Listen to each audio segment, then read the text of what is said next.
नित्याय परमात्मने बलभद्र जगन्नाथाय ते नमः। जय श्री कृष्ण चैतन्य प्रभु नित्यानंद श्री अद्वैत गदाधर श्रीवासादि गौर भक्तवृंद। हरे कृष्णा कृष्णा कृष्णा हरे हरे, हरे राम राम राम हरे हरे। हरे Krishna.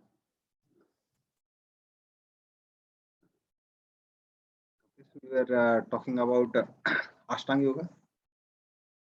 Somebody remembers the verse, which we are supposed to take?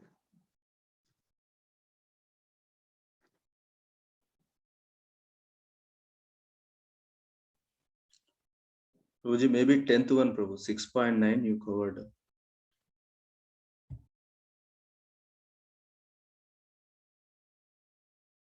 Nobody remembers the verse? Everything went away with the New Year party.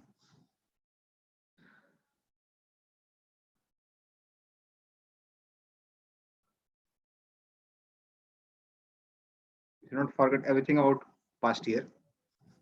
I think from 11th we have started. You should remember Krishna conscious philosophy.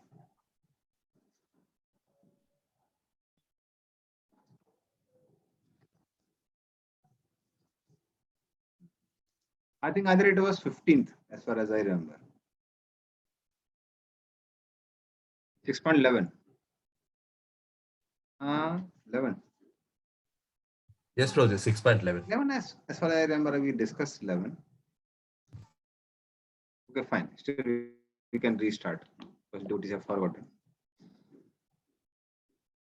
Suchodese pathishtapya sthiram asanam atmanah nati uchiritam nati nicham chailajin kusottaram tatra ekagram manah kritva yat chittendriya kriyah upavisyasane yunjyad yogam atmavisuddhaye.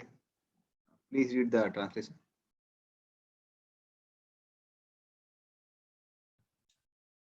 Hare Krishna. To practice yoga, one should go to a secluded place and should lay kusha grass on the ground and then cover it with a deer skin and a soft cloth. The seat should be neither too high nor too low and should be situated in a sacred place. The yogi should then sit on it very firmly and practice yoga to purify the heart by controlling his mind, senses, and activities and fixing the mind on one point. So what this yogi does is he establishes asana, then he puts kusa on above that. So he puts kusa on the bottom. So how he establishes asana? He puts kusa on the bottom, then deer skin, finally a cloth at the top. And the seats doesn't have to be too high or too low, because if it is too high, person may be embedded in the seat and he may go to sleep. And if it is too low, then one's back will start paining after some time. So Krishna is very practical, not too high, not too low. Then it is spoken that Atma Visuddhaye. You should engage in meditation for what? For the purpose of purification. That means the purpose of purification is not there, then no use of sitting like that. Like this, nowadays we find about so many people doing asanas and doing so-called meditation, etc. But then the purpose is not Atma Visuddhaye. They don't do for the purpose of purification. Many times people sit in asanas for the purpose of sense gratification. I'll get a healthy body, healthy mind, and then I'll enjoy more. So then that is not considered to be a part of Ashtanga Yoga. It's very clear, Atma Visuddhaya. Then by freedom from disturbance, Antakarana. So then what one does is, one sits in a firm place, works for the purification of mind, senses, and activities. By that, what happens is the Antakarana becomes very pacified, means mind becomes very pacified. Intelligence becomes very pacified. or you can also say they become very weak. Weak in the sense that senses don't roam here and there. Like when suppose somebody is trying to control an animal, if animal is very powerful, it's very difficult to control. Like elephants, practically impossible to control. Weak animals can be controlled. Similarly, the weak mind and senses can be controlled. Strong mind and senses cannot be controlled. So all those arrangements are just made just to make the mind and intelligence weak. Weak in the sense that they don't run behind sense gratification out of control. They remain peaceful. Then you can control them. And that becomes suitable for realization of Brahman. It is given Kat Upanishad. Dasyate tva agraya buddhya sukshmaya sudam dhiristu paramatmana. That Paramatma is seen by fine concentrated intelligence by seers of the subtle.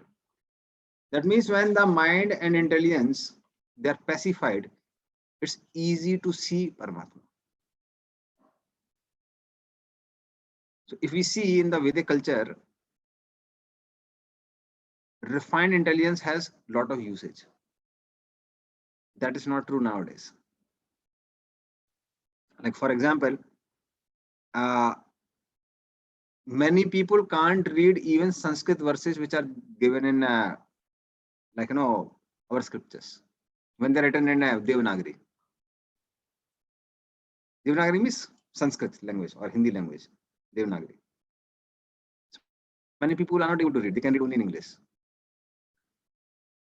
Because you need a lot of patience and sharp intelligence to even read them properly. Patience is required. Similarly, to relish Shastri Sangeet, music, one needs a certain level of pacification of the mind. And if you see Kalyuga music, it will dang you to such a level that that even a person who's sleeping would wake up. So it's a music meant for dull people. So in Vedic culture, everything is very, very, very refined. The way of etiquette, even reading things, hearing things, speaking things, they're very refined. Yes, Sanskrit itself takes a lot of time to learn. How you pronounce what one is pronouncing. So then there's Anupurvi. Anupurvi, each and every word, you break it into small.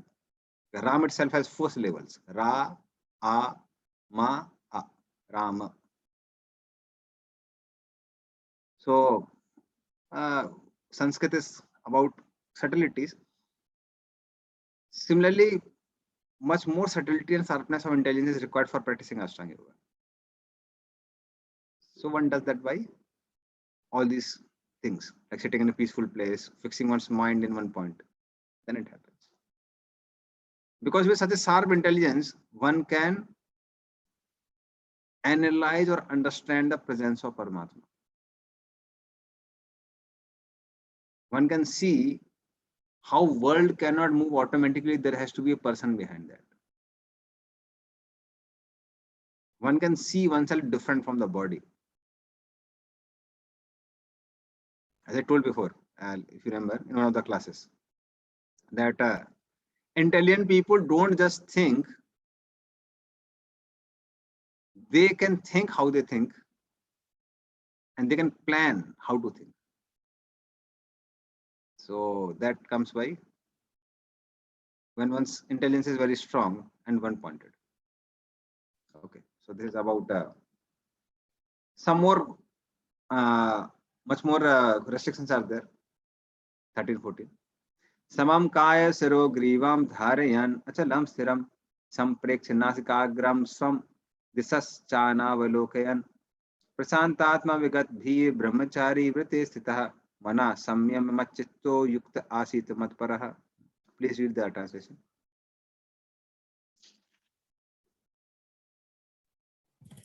One should hold one's body, neck and head erect in a straight line and stay steadily on the tip of the nose. Thus, with unagitated subdued mind, devoid of fear, completely free from sex life. One should meditate upon me within the heart and make me the ultimate goal of life. Hare Krishna. Prabhu. So kaya means the middle section of the body, from neck down. So that should be in line with head and neck. So one should sit straight. Mana samyama pratyaraha. That means mind should not be engaged in the thoughts of sense gratification, because they are the food for the mind. One should be restrained from that. And machitta, one should meditate on the Lord, is therein the cause of Chetana, Chitta. That is Krishna or Paramatma in the heart. And Matparha means Yukta Asit Matparha, again is given. Matparha means one should ultimately be absorbed in Lord with devotion. Not that one is seeing the form of Paramatma the way one sees some concentric circles. First thing, a concentric circles cannot be the type of meditation. There are, why I'm seeing concentric circles, because there's an organization where they concentrate on concentric circles. That's not the object of meditation for a yogi. So your object of meditation matters. What is your object of meditation? And results are obtained according to object of meditation.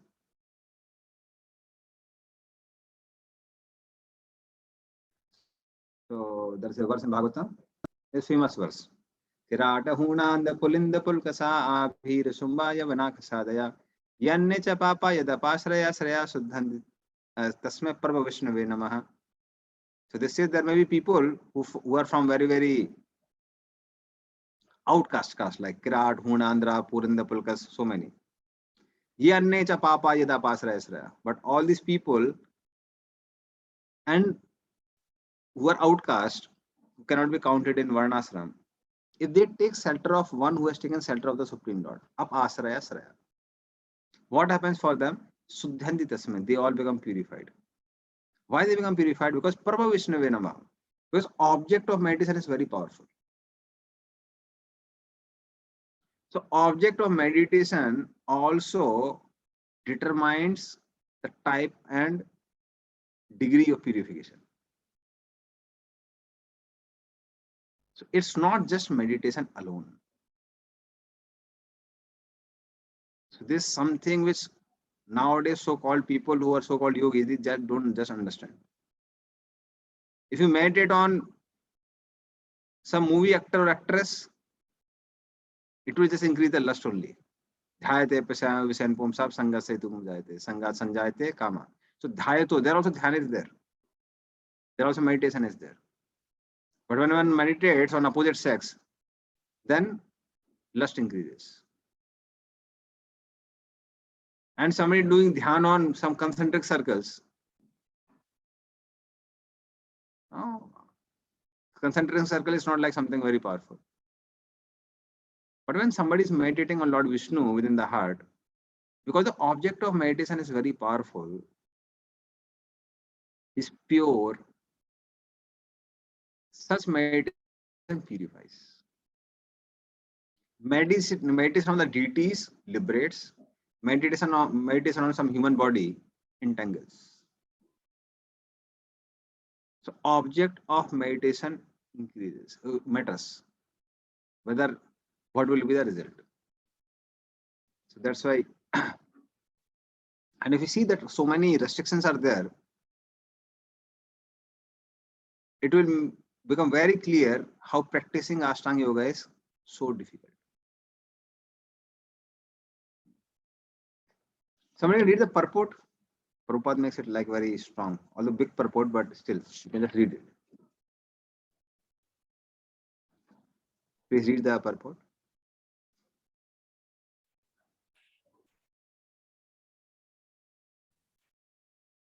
Yes, Prabhu. The goal of life is to know Krishna. who is situated within the heart of every living being as Paramatma. The 400 Vishnu form. The yoga process is practiced in order to discover and see this localized form of Vishnu and not for any other purpose. The localized Vishnu Murti is the plenary representation of Krishna dwelling within one's heart. One who has no program to realize this Vishnu Murti is uselessly engaged in mock yoga practice and is certainly wasting his time. Krishna is the ultimate goal of life, and the Vishnu Murti situated in one's heart is the object of yoga practice. To realize this Vishnu Murti within the heart, one has to observe complete abstinence from sex life. Therefore, one has to leave home and live alone in a secluded place, remaining seated as mentioned above. One cannot enjoy sex life daily at home or elsewhere and attend a so-called yoga class and thus become a yogi. One has to practice controlling the mind and avoiding all kinds of sense gratification, of which sex life is the chief. In the rules of celibacy written by the great sage Yajnavalkya, it is said, Karmana manasa vacha sarvavastav sarvada sarvatra maituna tyago brahmacharyam prachaksate. The vow of brahmacharya is meant to help one completely abstain from sex indulgence in work, words, and mind, at all times, under all circumstances, and in all places. No one can perform correct yoga practice through sex indulgence. Brahmacharya is taught, therefore, from childhood, when one has no knowledge of sex life. Children at the age of 5 are sent to the Gurukula or the place of the spiritual master, and the master trains the young boys in the strict discipline of becoming brahmacharis. Without such practice, no one can make advancement in any yoga, whether it be dhyana, gnana, or bhakti. One who, however, follows the rules and regulations of married life, having a sexual relationship only with his wife, and that also under regulation, is also called a brahmachari. Such a restrained householder, brahmachari, may be accepted in the bhakti school, but the gnana and dhyana schools do not even admit householder brahmacharis. They require complete abstinence without compromise. In the bhakti school, a householder brahmachari is allowed controlled sex life because the cult of bhakti yoga is so powerful that one automatically loses sexual attraction, being engaged in the superior service of the Lord. In the Bhagavad Gita, it is said, Vishaya vinivartante niraharasya dehinaha rasavarjam rasopiyasya aparam drushva nivartate. Whereas others are forced to restrain themselves from sense gratification. A devotee of the Lord automatically refrains because of super taste. Other than devotee, no one has any information of that superior taste. Vigata B. One cannot be fearless unless one is fully in Krishna consciousness. A conditioned soul is fearful due to his perverted memory, his forgetfulness of his eternal relationship with Krishna. The Bhagavatam 11th canto, 2nd chapter, 37 says, Bhayam dvitiya abhiniveshyatah shad ishad abetasya viparyayo asmriti. Krishna consciousness is the only basis for fearlessness. Therefore, perfect practice is possible for a person who is Krishna conscious. And since the ultimate goal of yoga practice is to see the Lord within, a Krishna conscious person is already the best of all yogis.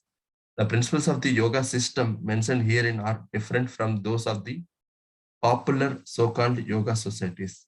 Hare Krishna, brother. Thank you.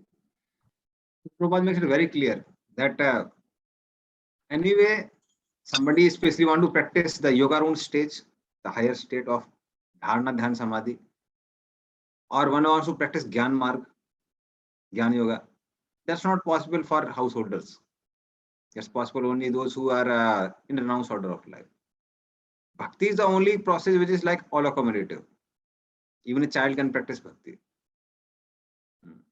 Even a baby can now take some prasad, Mahaprasad in the mouth and practice bhakti. Or hear chanting of the Hare Krishna. So that's possible only bhakti. So that is so called many times, because why I'm we are highlighting that is many times devotees have a lot of questions regarding this organization and that organization. Actually speaking, if we see bona fide, then we have to see all the rules and regulations of a bona fide process. So so-called organizations don't even stand on that level.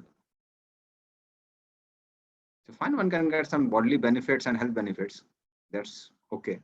But we don't call it as a spiritual process for advancement in spiritual life. Now we'll go to the next verse. So that's why so many restrictions are there for Ashtanga Yoga. Yunjan evam sadatmanam yogi niyat mansaha santi nirvanat paramam mat samstham adhigachati. Please read the translation.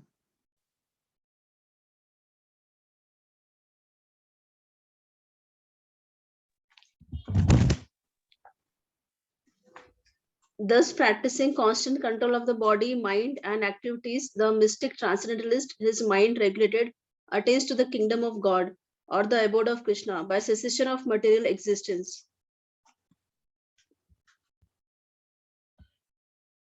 Atmanam yunjan. Here Atmanam means basically mind. So by engaging the mind in what? In Dhyana Yoga or meditation. So Niyat Nitya Manasaha, the consciousness which is not attracted to sense objects, but to something transcendental. That's Lord Paramatma within the heart. So what happens for them is Santim Nirvanam Paramam. Santi means he doesn't get entangled in this world. One gets permanent pacification of mind and senses by getting rid of this cycle of birth and death.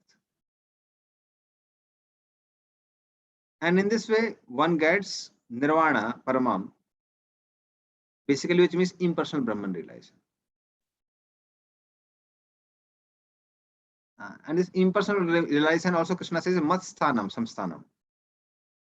So Mat Samsthanam literally means kingdom of God, but it also means that this Brahma Jyoti is part of my own existence. So even those who are merging in Brahma Jyoti are also getting Krishna, but they are not getting personal relationship with Krishna.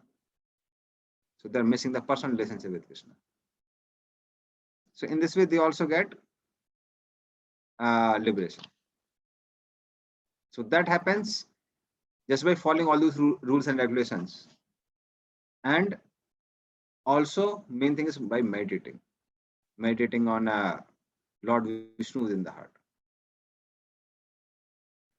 So I'll just read all the conditions and then we'll tell about more detail about Ashtanga Yoga.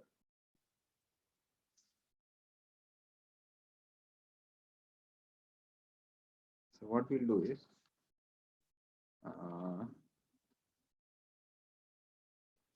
let us complete the whole process through Bhagavad Gita and then we'll summarize it. 16th verse.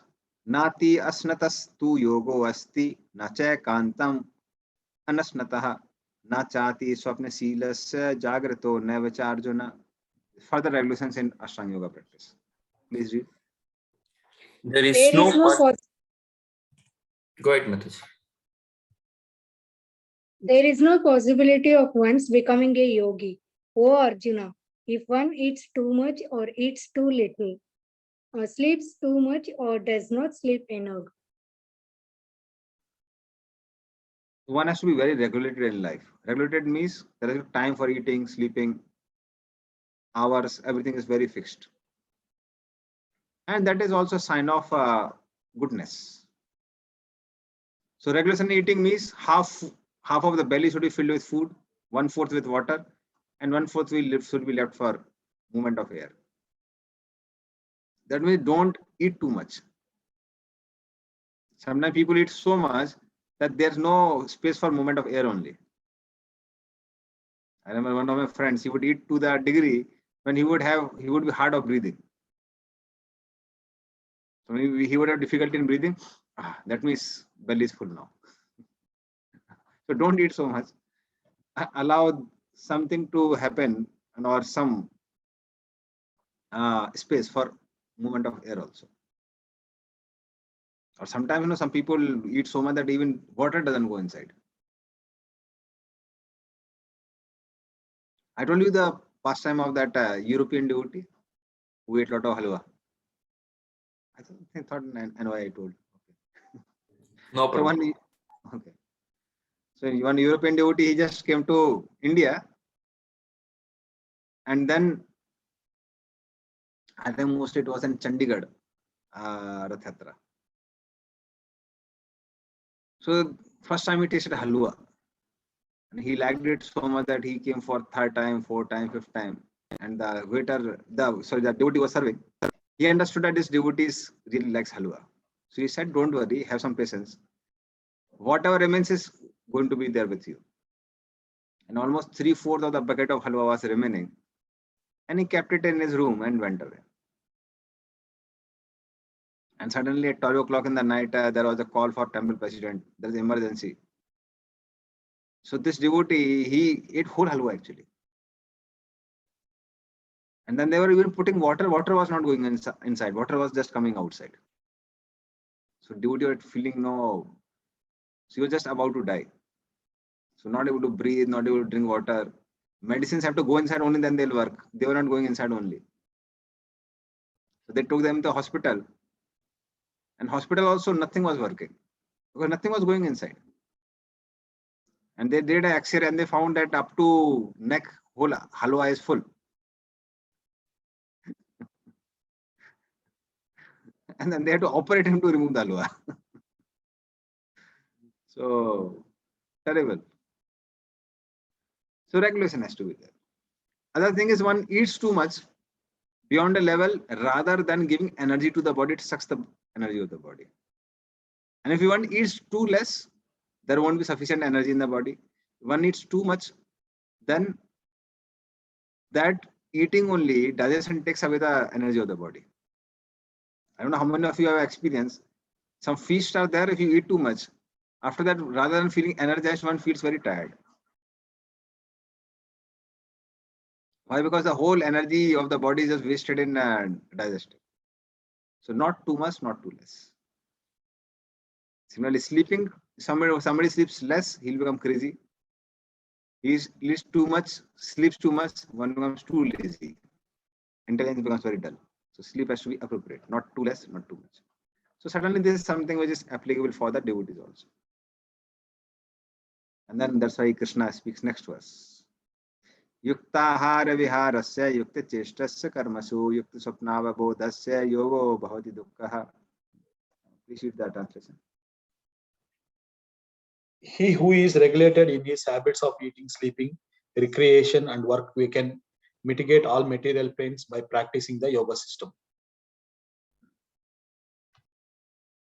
The one who controls yukta, what ahara viharasya, how much to eat, how much not to eat. So things should be more or less fixed. Viharasya, walking also. So not just eat and sit at one place. One should walk also. There has to be some regulation. So walking, exercises, whatever is required for keeping body fit, one should do that. Otherwise, what happens is later on one has to pay the price by becoming sick. Similarly, chestasya. Chestas means things like endeavoring, like speaking, etc. It should be regulated. Karmasu. Similarly, there are duties towards the body, mind. Now, certainly for yogis, relatives are not there, work is not there. For devotees, even these things are there. So that has to be regulated. If one doesn't regulation, what is the result? Yogo bhavati dukkha. The practice of yoga becomes very, very pleasurable. It doesn't create suffering. So to the degree one is irregulated, to the degree one goes in mode of passion. And the result of passion is suffering. So regulation helps. Now next verse. Yada viniyatam chittam atmani evavitishthate nispraha sarvakamebhyo yukta iti uchyate tada.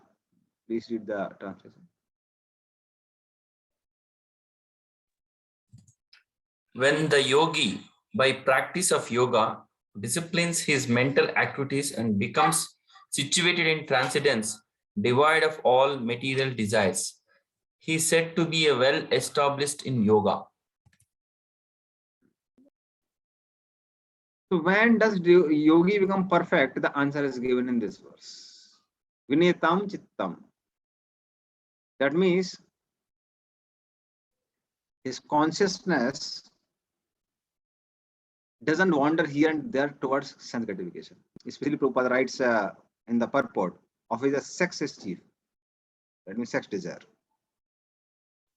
That is a test. Yogi sees, okay, no sex desire, okay, fine. Now I'm perfect. And Atmani avasite. He has control over his mind and senses. That means he doesn't just control his external senses, he can now control his internal senses also.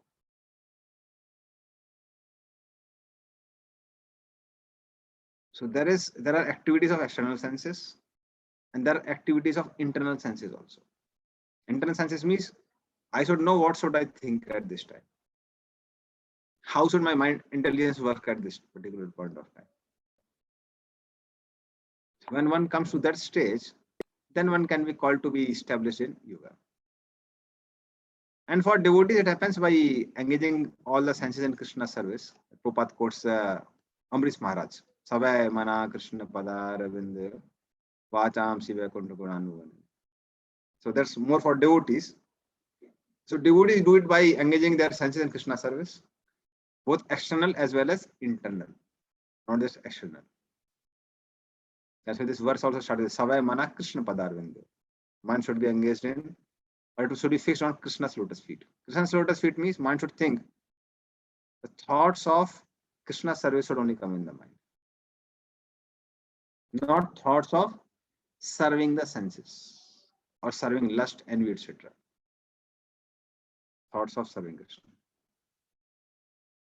So then one can be called to be established in yoga. Okay. Now 19th. Yatha deepo nivatistho ningate sopamat smita yogino yat chittasya yunjato yogam atmanaha. Please read the translation. As a lamp in the windless place does not waver, so the transcendentalist whose mind is controlled remains always steady in his meditation on the transcendent itself.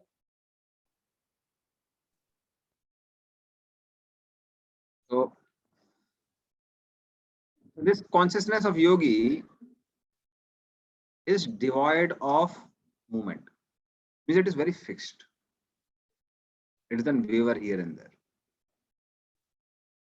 The example is the example of an arrow maker. So once one arrow maker was there, and there was a big entourage of king going from nearby.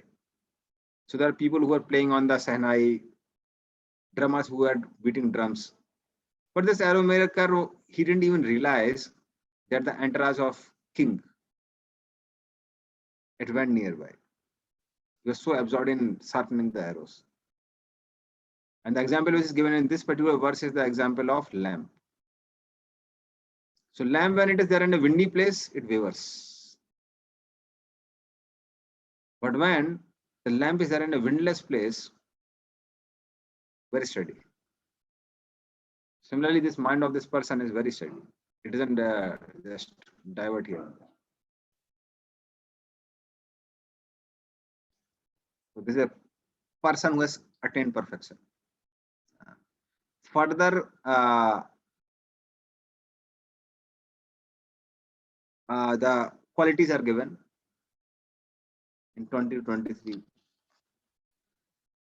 Yatro paramate chittam niruddham yoge sevaya yatta chaivatmanatmanam pasyan atmani tusyati sukham atantikam yattat buddhi grahayam atindriyam yetti yatra chaivayam istas chalati tattvataha yam ladva chaparam labham manate nadikam tataha यस्मिन् स्थितो न दुःखेन गुरुणापि विचाल्यते तं विद्यात् दुःख संयोगा योगं योगसंगीतम.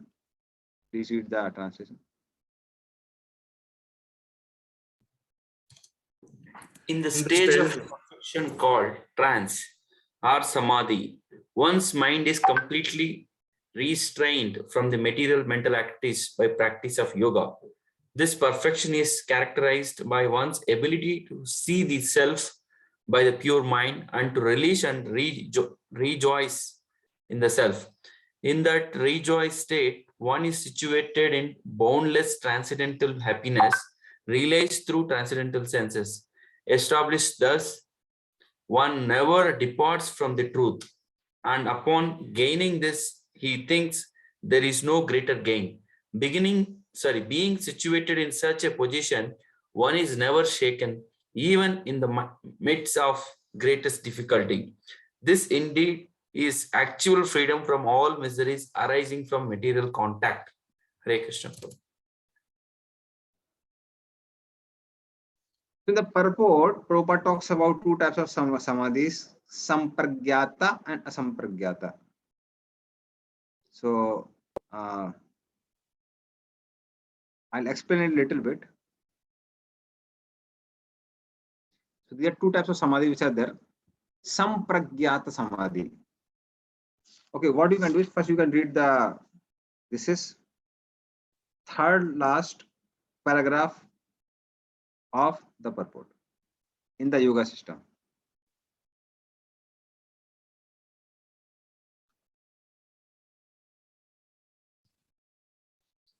In the yoga system, as described in this chapter, there are two kinds of samadhi called sampragnata samadhi and asampragnata samadhi. When one becomes situated in the transcendental position by various philosophical researchers, he is said to have achieved sampragnata samadhi.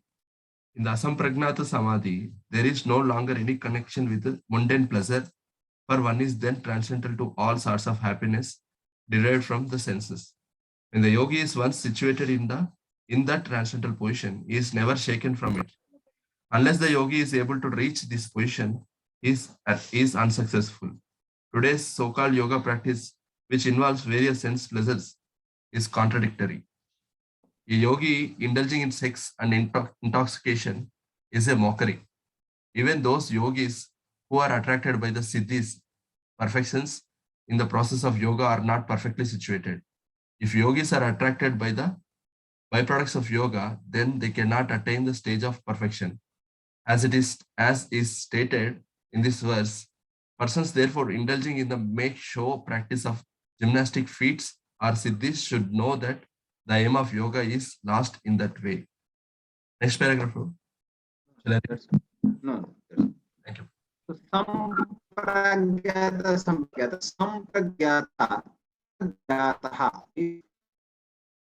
means, so that means, Hare Krishna, am I audible? Voice breaking. Voice is breaking. So just a minute, what I do have something with the internet. Yes, Prabhu, audible. Prabhu. Audible? Okay. Okay. So sampragyata, asampragyata. So sampragyata means there is a meditation on some object. Some object is there and that meditation is there. Now this meditation may be gross or subtle. When things are gross, one can discuss about them. Which Prabhupada talk about philosophical topics. So that is called savitarka. Savitarka. Tarka means argument. You can talk about them because they are gross. But something which are not gross, something which are subtle, one can just think about them. That's called savichar. Like certain things which we see only in the mind. It's called savichar. So this one type of samadhi. And second type of samadhi is where there is no material object at all. That is called asampragyata samadhi. In asampragyata samadhi, what happens is some people who meditate on Brahman. Brahman is spiritual, at the same time there's no object at all. Now, meditation on form of Lord Vishnu can also be called as spiritual, because it is not a material object. So in this way, these Ashtanga yogis, their meditation can also be of varieties.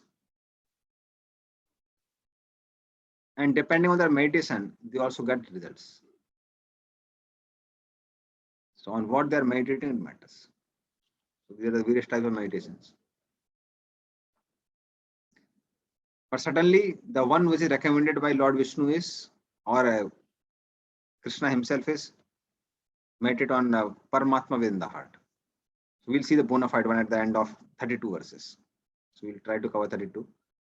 After the verse number 32, we'll discuss about what Krishna speaks about. Okay. So talk about, so verse 22, first part of 23. Tam vidyat dukha sukhita vyogam yoga sangitam. So that's only 32. And if you see the Sanachyan Yuktavyo, that will be talking about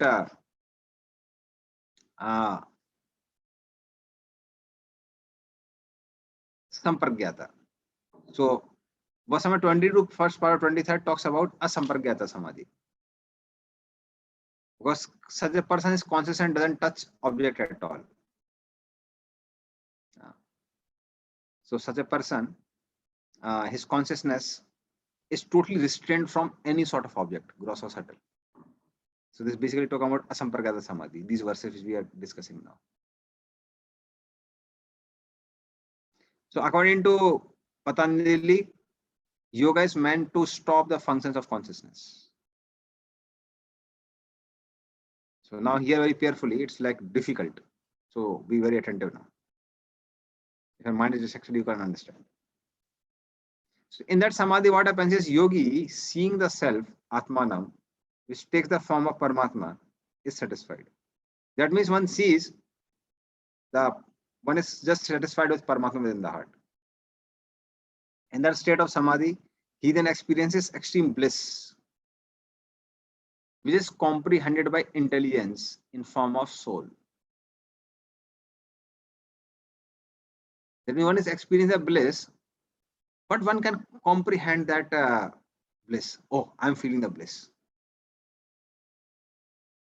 So one can understand, comprehend that. This devoid of contact with any metal senses and sense objects. So no metal, gross or subtle sense objects are in picture. It's totally spiritual. That means when you're driving either from Paramatma or from Brahman, but the recommended one is Paramatma. Paramatma in the heart. Then one doesn't move from that true state because one deriving bliss directly from Paramatma. The true form, Tattva. So in that situation, one doesn't think there is anything better in this world. Because anything material can anyway not be compared to that pleasure. Am I audible to all of you? Yes, bro. No issues. Yes, At least Prabhu. Yes, Prabhu, audible, bro. Clear voice.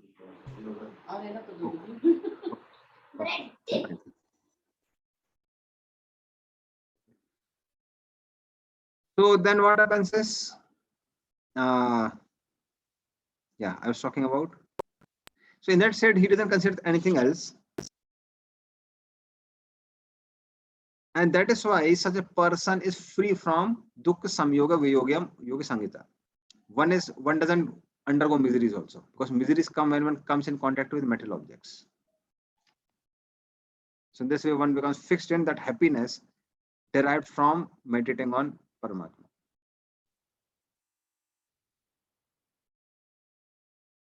Okay. Now there are methods which are spoken. So it is not that easy. It's not that easy. So it is said that mind will run here and there, but one should try to control one's mind without complaining. Oh, it's so difficult. How can I control it? I should not know. So it is said that it's very difficult. Still, you should try to control it.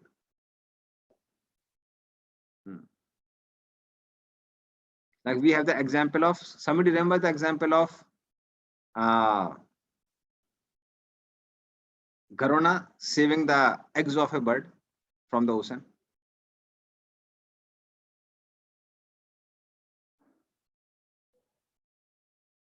Okay, let me tell the past time then. So once what happened is, there was a small bird, he had eggs, and these eggs were engulfed by the ocean. And then bird started challenging the ocean. My dear ocean, if you don't return my eggs, I'll dry you up. And ocean was just laughing. Oh. So what's you are doing? You are taking some water in the beak, coming out, spitting it out. Now, considering this situation, how long will it take for the bird to dry up the ocean? It's impossible, Prabhu. Impossible. But at that time, what happened is, there was a big bird, Garuna. Garunadev was flying above. When he saw the endeavor of the bird, he became very impressed. And being impressed by that endeavor, Garunadev now challenged he told the ocean, my dear ocean, if you don't return the eggs, I will dry you up. How long would it take for Garunadev to dry up the ocean? Just one gulp. Even if he just moves his wings like that, whole ocean will be dried up. So that is called mercy. So what happens is, basically, even the yogis, if they want to be studying their meditation, they have to develop that attitude of devotion. That I am trying my best to get the, what do we say, to study my mind. It is very difficult, but by the mercy of Paramatma, it is possible. Therefore, even the yogi, they should have attitude of devotion towards Paramatma. Otherwise, they can't get their object of meditation. They can't study their mind. It's not possible. So studying his mind is not easy even for the yogis. It's a very difficult process. They also need mercy. So that's true even with the yogis also. So this is something, this is the pastime which even yogis quote.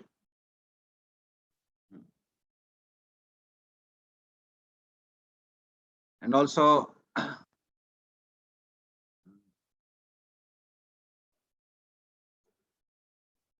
about the yogis, I forgot the point. I was going to speak some point. Anyway, so it's not an easy one. It's a difficult one. So one should be convinced that the Lord will bestow mercy upon one, and one should enthusiastically go on. Yes, I was going to quote this about NY. So NY, we have verse number 1, 2, 3. Especially the Vacho Vegam and Sakrot Vegam, and the next one, and the second one and third one of do's and don'ts. They are given even in the Yoga Sutras or the Yoga Shastras. So verse number 1, 2, 3, which look like devotees, my God, Prabhu, no, why they're there in the NOI? Why Rupa Goswami is expecting us to be so strict? No, that's true even with the Ashtanga yogis also. Even the Ashtanga yogis also, they have to practice these rules and regulations, but they are necessary for the control of mind and senses.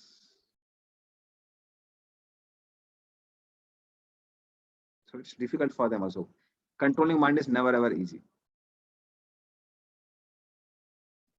Okay, Susaka Arjun, Visakha Mataji, we had question about Patanjali Yoga Sutras.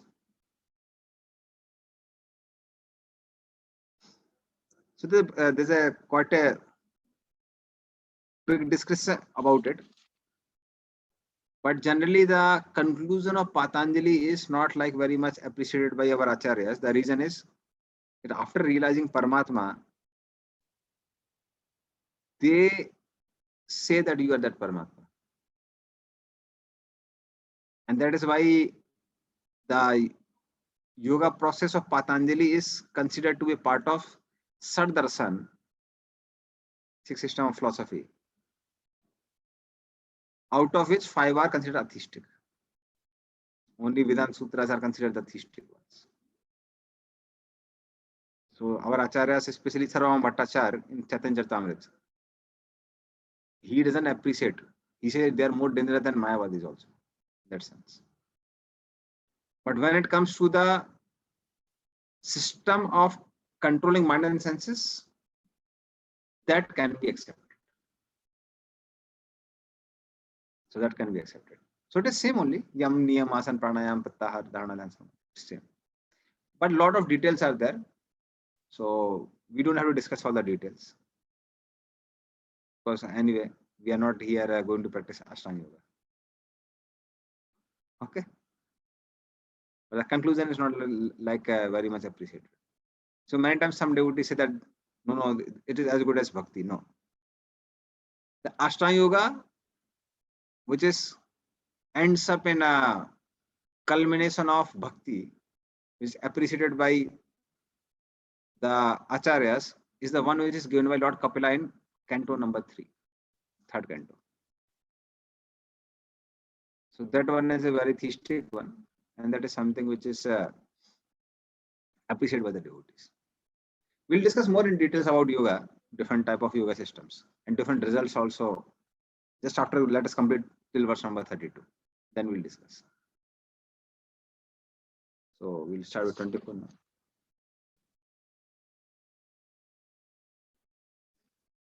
Sa nischayena yoktavyo yogo anirvinna chetasa sankalpa prabhavan kamams tyaktva sarvan asesatah manasvendriya gramam vinayam samantatah. Please read the translation. One should engage oneself in the practice of yoga with determination and faith and not be deviated from the path. One should abandon, without exception, all material desires born of mental speculation and thus control all the senses on all sides by the mind.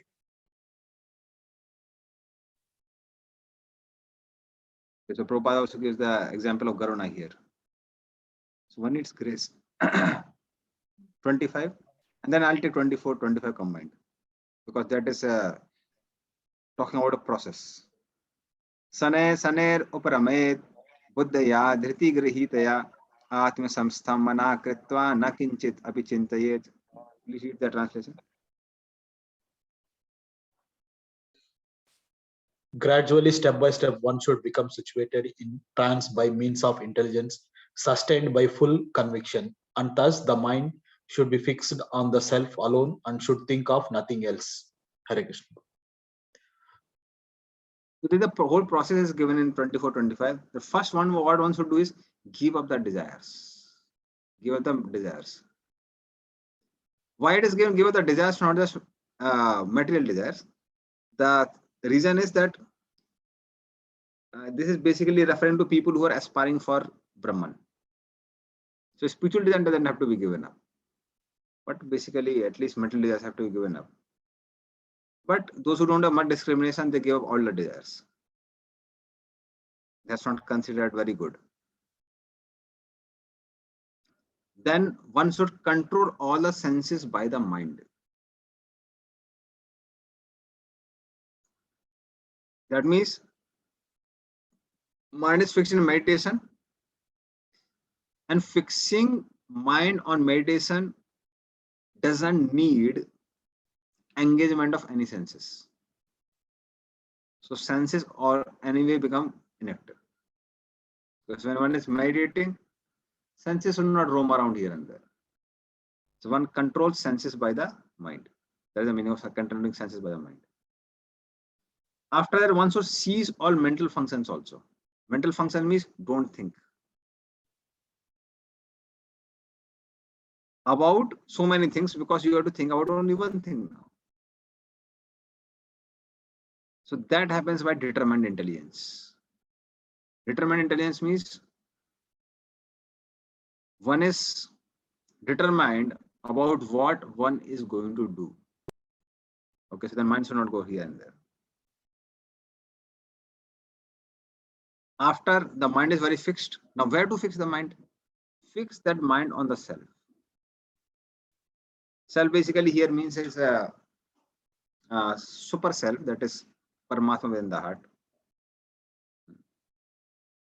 And one should not think of any material thing at all. So it should be on soul and super soul, not on anything else.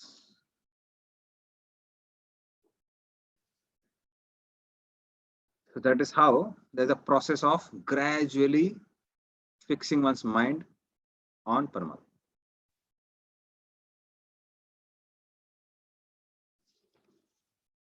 That is how one seizes all the material functions.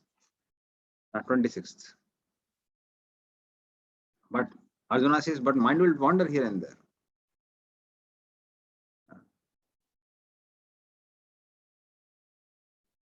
So what to do when the mind wanders here and there? So that Krishna speaks in text number 26. Yato yato nisalati manas chanchal asthiram tatas tatas niyametat atmanam evam vasam nayet. Please read the translation. From wherever the mind wanders, due to its flickering and unsteady nature, one must certainly withdraw it and bring it back under the control of the self. Now, mind may suddenly come in contact with the mode of passion, Rajoguna. And then it may become unsteady and may again linger to the previous attachments.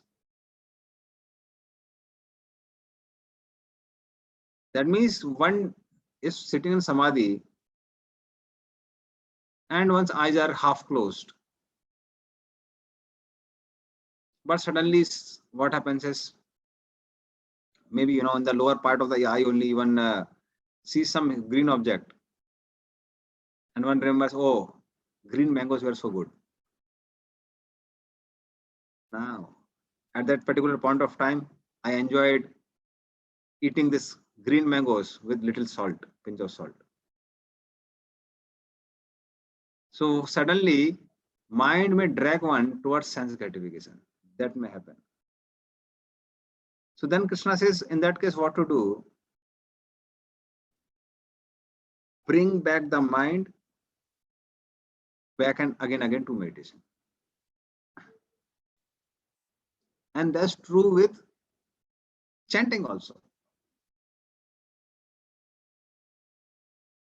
So first thing we see, if we discuss about all the things Krishna is talking about, different steps in now, they are gross. They are gross, pretty gross. I'm not saying all the steps, but especially the beginning ones. So same thing we can apply even for chanting also. So when one wants to chant, there should be some secluded place. Secluded place means place where it's conducive to chant, not that we prepare only the place where that's a place for distraction.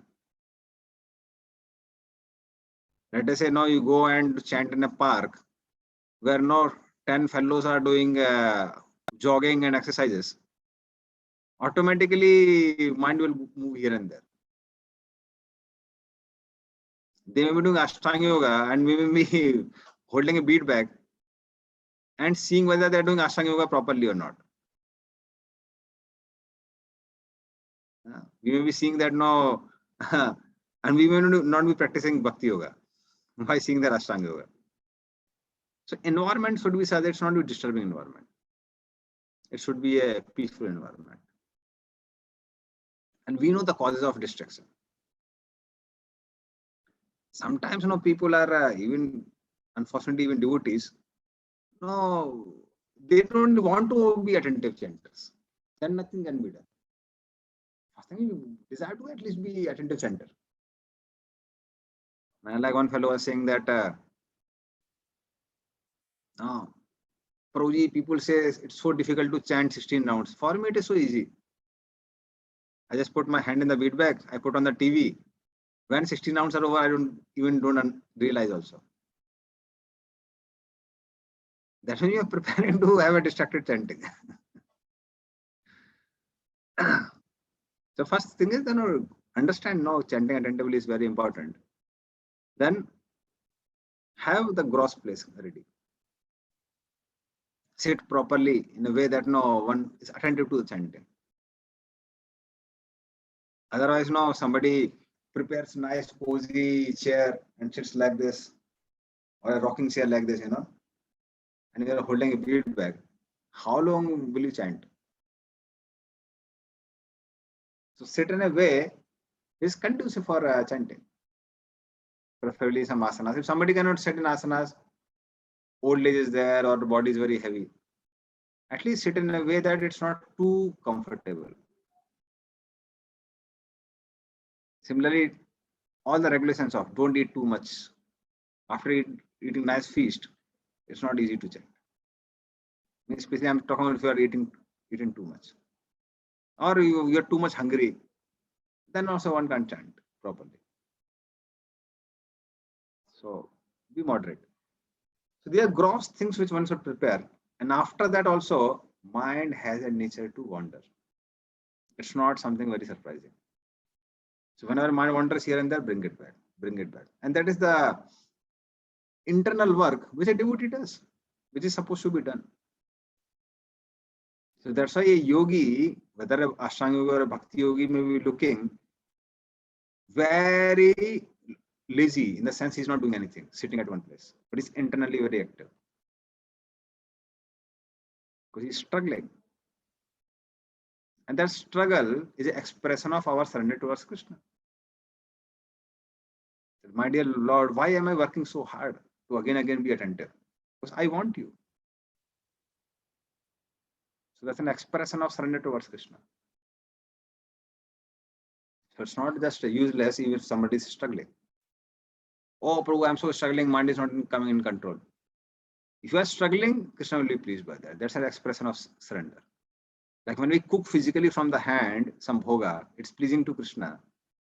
Or we run around and do some services with our hands and legs, it's pleasing to Krishna. Or when we move the arti, it's pleasing to Krishna. Similarly, when we are endeavoring again to control the mind and fixing back on the chanting of the holy names, it's pleasing to Krishna. That's expression of our surrender. And by mercy of the Lord, like the bird attracted the mercy of Garuda and the whole ocean, he had to return the eggs. So similarly, by mercy of the Lord, no, we may progress in spiritual life, and then we realize that holy name is not different from his form, qualities, and pastimes. That will be revealed. Nam Rup Gud Lila. But this is something which is applicable for us also. So that's why we focused on this particular verse. Now we'll come back to Ashtanga Yoga. 27. Okay, just a minute. We'll take some questions. Seems like some question regarding. Okay, Vishakha Mataji. Vishakha Vaishnavi Mataji. Hare Krishna. Am I audible, Prabhu? Yes, you are audible. Yes. Yeah. You said like the process of Ashtanga Yoga, giving up desires, controlling the senses. So all these things will come by this yoga process, or artificially they have to, train themselves like that. Because of doing this 8 process, they'll give up all these desires and all. Or it's like everything they have to train the mind. No, you should not do all these things like that. It's a part of sadhana. It's a part of sadhana, and then it becomes a swabhav. Swabhav means it becomes a part of your nature. So initially, it has to be done as sadhana. It's very difficult. So that is the reason we are discussing about all these things. If you understand it's very difficult, then we should be very grateful that we have got the easiest process. Yeah. So we should be happy.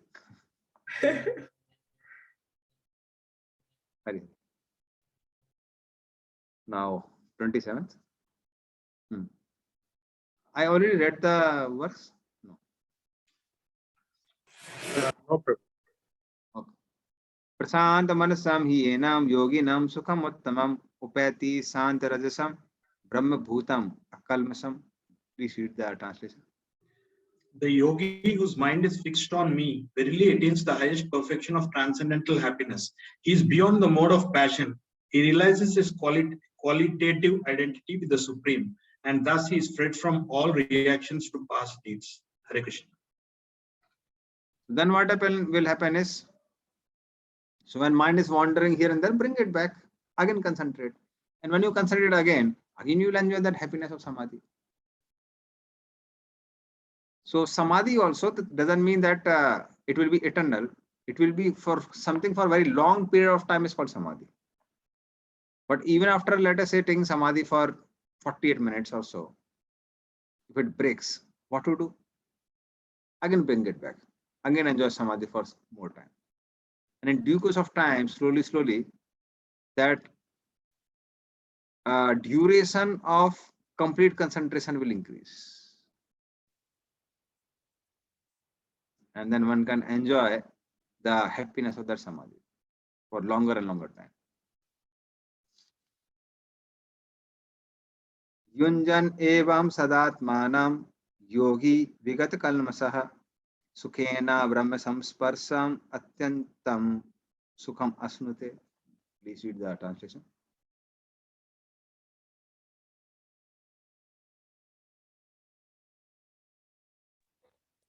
Thus, the self-control yogi, constantly engaged in yoga practice, becomes free from all material contamination and achieves the highest stage of perfect happiness in transcendental loving service to the Lord.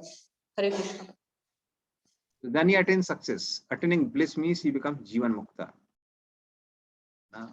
Jivan Mukta means one realizes I'm different from this body. I'm different from this body. I have a spiritual existence. So one becomes conscious of the spiritual existence. And suddenly Prabhupada has talked about transcendental loving service. Now for this Ashtanga Yogi, he may not be aspiring for it.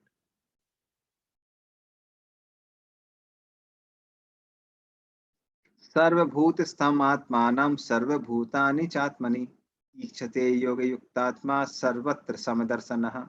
Please read the translation. A true yogi observes me in all beings and also sees every being in me. Indeed, the self-realized person sees me, the same Supreme Lord, everywhere. Hare Krishna. In this way, this verse talks about Jivan Mukta, which we discussed in the previous verse. So what is experience of Brahman? What is exactly Brahman realization is explained in this particular verse. Yoga Yukta Atma, that means a person who is realizing Brahman. So what about his sense perception? Ikshate. He sees the Paramatma who resides in all living entities. Sarva Bhut Stham Atmanam. So you can see, oh, Paramatma is there in everyone's heart. And also Atmani Sarva Bhutani, and he's also resting place of all living entities. That means all living entities are staying within Paramatma. So we talked about 3 types of Paramatma, if you remember. What are 3 types of Paramatma? Who 3 Paramatmas are there? Somebody remembers the 3 Paramatmas? For individual Karanadaka soul, Sai Vishnu, Garbhodaka Sai Vishnu, Chirodaka Sai. So, Paramatma of a living entity, Paramatma of a universe, and Paramatma of entire world. Paramatma of a For individual, for every living entity, who is the Paramatma? Chirodaka Sai Vishnu. For universe? Garbhodaka. And for all living entities? Entire metal creation? Karnadakshayi. Karnadakshayi. So first one, so for all living entities means he's talking about Karnadaksha Vishnu. All living entities staying in the resting on Paramatma. And Lord who is there in everyone's heart is talking about Kshirodaksha Vishnu, basically. So he may not know those details, but those details are only known to the devotees or Yoga Misra Bhaktas. But he can see that how everything is resting on Paramatma and Paramatma is in heart of every living entity.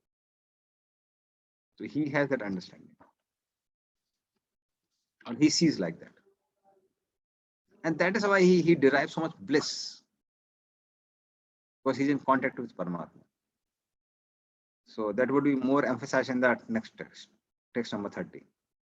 Yo mam pasati sarvatra sarvam cha mai pasati tasyaham na pranasami sa cha me na pranasati. Please read the translation. For one who sees me everywhere and sees everything in me, I am never lost, nor is he ever lost to me. Hare Krishna Prabhu. So Lord says, I, who is Brahman, he's never becomes invisible to that person, and that yogi also never becomes invisible to me.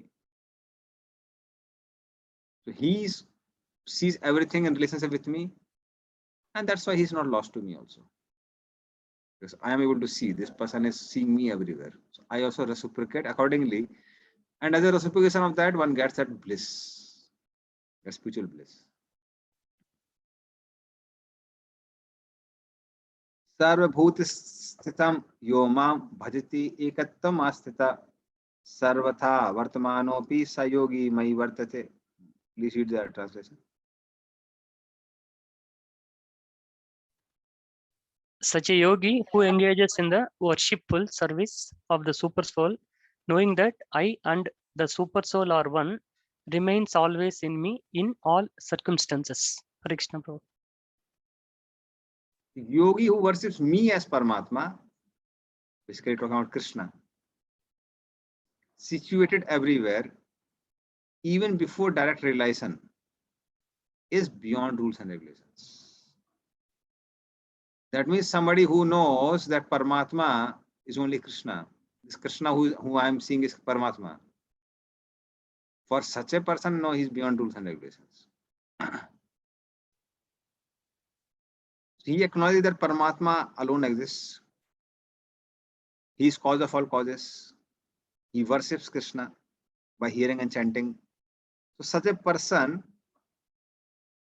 although he resides in this world, actually resides in Lord. He doesn't reside in this world. So sarvatha vartamanopi. So this is basically indicating at a devotee. So somebody who does it with knowledge, basically then he won't be counted as a just a Ashtanga yogi. Then he would be counted as a devotee. So devotee does the work of hearing, chanting, etc., and realizing Paramatma. So those who have understanding that Paramatma is only Krishna is only Paramatma, such people generally are the worshippers of Lord in Santras. And if you say it that Paramatma is Narayan or Vishnu, Paramatma is Narayan or Vishnu, then he practices all this meditation, not hearing and chanting, but meditation. And through meditation, he wants to get Narayan, then he would be coming in the category of Yoga Misra Bhakta. He won't be called just Ashtanga Yogi. He would be called a Yoga Misra Bhakta.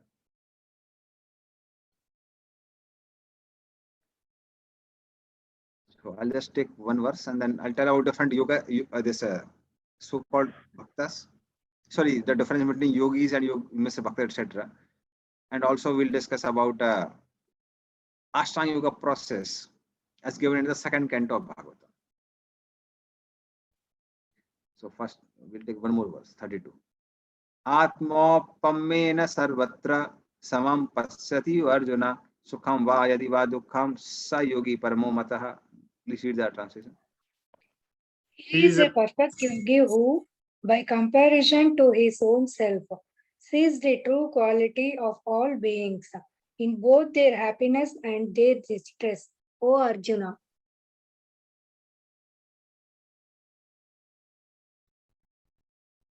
Krishna says that even yogi at the stage of sadhana should see things with equal vision. That even if you are a beginner, have that equal vision.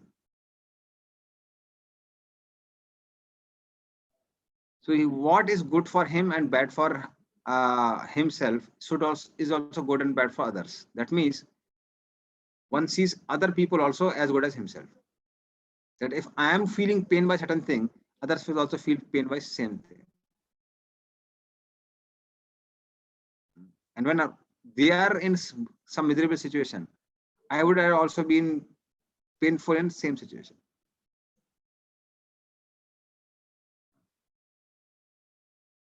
So such a person, he desires happiness for everyone and he doesn't desire suffering for anyone. So that means this person has feeling for others also. He is not very selfish.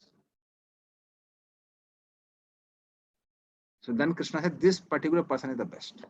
Not just that he is interested about his own welfare, he is worried about welfare of other people also. And that's why devotees try to preach and broadcast the glories of the Lord. So even Prahlad Maharaj says that Maunam charanti vijanena.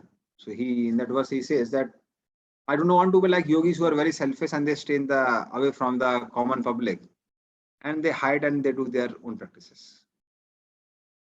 So I don't want to be like that. So Krishna says that. That's why one who doesn't work only for one's own welfare, he also, when he got a perfection, he preaches about the perfection to others. So then Lord says he is the best. Now we'll come to the result of the yogis. First I'll show that particular process from second canto, and then I'll explain how different destinations would be there for different yogis.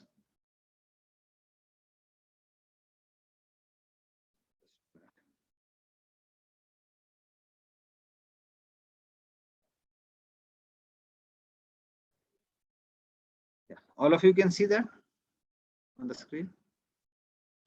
Yes, Prabhu. Okay. So this from second canto of Srimad Bhagavatam.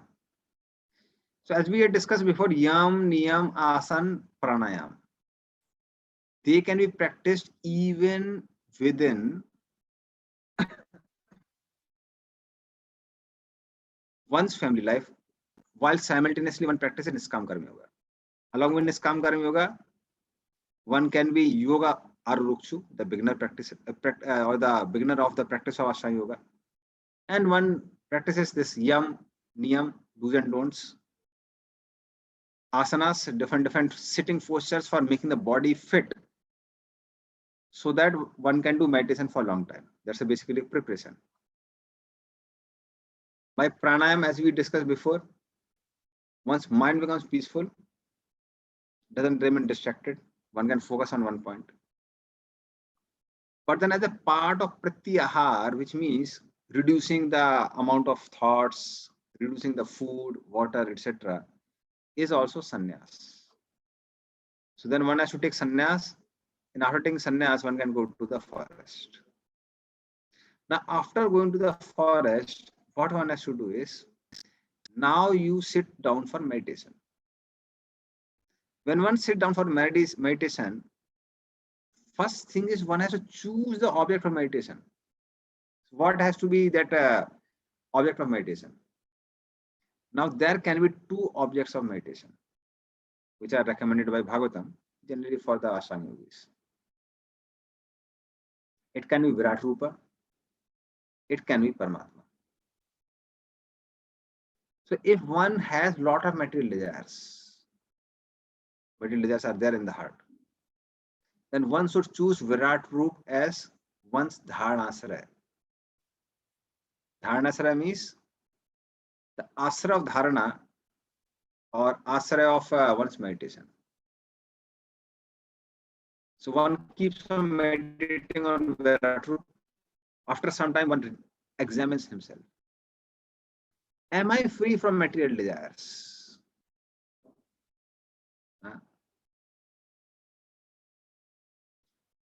So, or am I free from material desires? If one says, no, material desires are still there. So after doing Dharanasara on Virat for very, very long time also, if the material desires are not going, then one goes to a process called Krama Mukti. It's basically a process called Krama Mukti.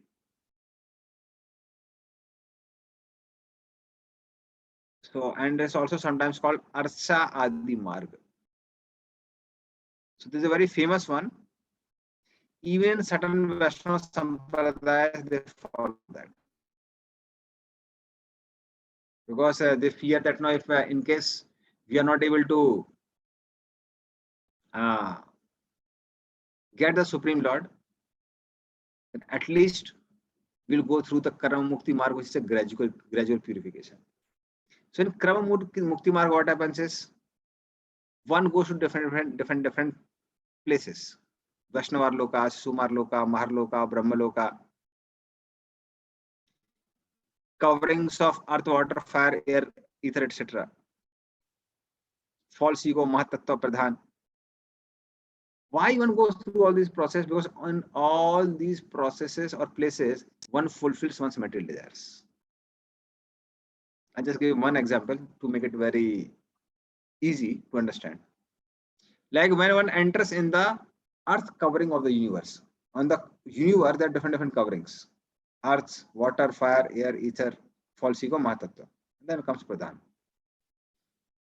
So in the earth element, which is the most prominent object of sense in the earth. Earth is known for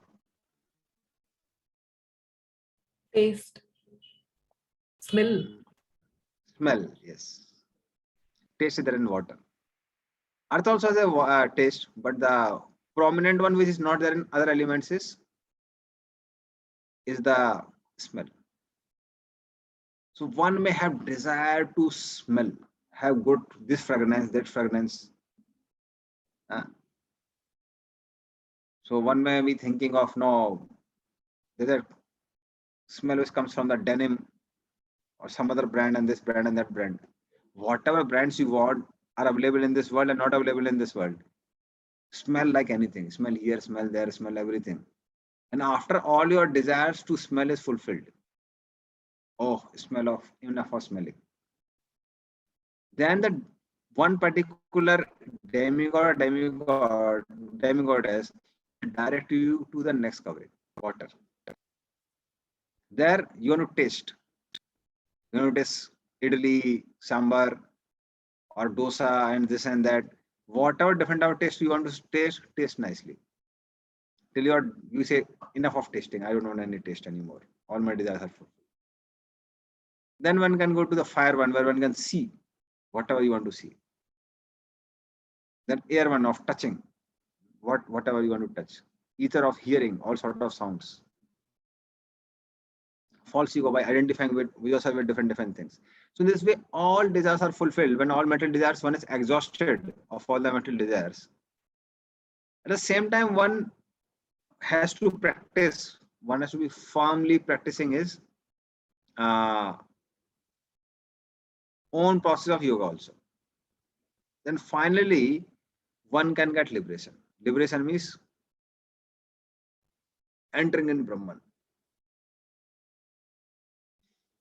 So this is called Krama Mukti Marg. Another marg which is there is after one realizes no material desires are there.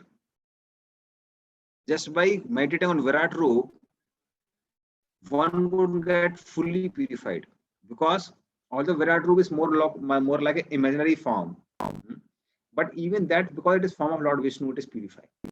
It's purifying. So if one is purified of all the desires, then one can now meditate on the Paramatma within the heart. Till then, you are not qualified for meditating on the Paramatma in the heart. That's why many times devotees wonder, "Prabhu, how does someone, how can somebody meditate on Paramatma?" Descriptions are given, but that image would come only when one is free from material desires. Once Paramatma becomes the object of meditation, Dharanasraya, then one can start meditating on the form of Paramatma, full form of Paramatma. That is called Dharana. Then one can start, when one is fixed in Dharana, the form of the Lord, one is totally fixed in that, one's attention is fixed on that. After that, one can start doing limb by limb meditation on Paramatma, that's called Dhyan. Beginning with the lotus feet, slowly going above towards the lotus face. So beginning with rather the signs on the lotus. Vindam Vajrankusat Sarolanchanadyam Uttungarakta Velasan Nakachakravala Dosna. These all verses are in third canto. Sanchit Bhagavatas Sarjana Vindam Vajra. So there is a sign of Vajra there. Dhaya, flag is there. Saroru, lotus is there. Lanchanadyam. So in this way, different gold, etc. All these signs are there. One meditates on those signs within the lotus footprint of the Lord. And slowly one rises up. And when the meditation becomes very steady and for very, very long time, it's called Samadhi. After Samadhi, what happens is, now these Ashtanga yogis, they do a very, very painful. And depending on what they do now, their determination, their destination would be determined. My voice is breaking for everyone? Yes, sometimes, Prabhu. Okay.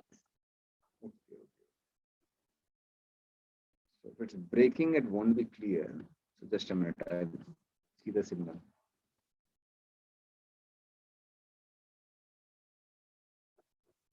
Now it's clear. Signal seems to be, at least it appears to be better. Yes. Okay. Anyway. Okay, so so after, now one is absorbed in Samadhi in Paramatma.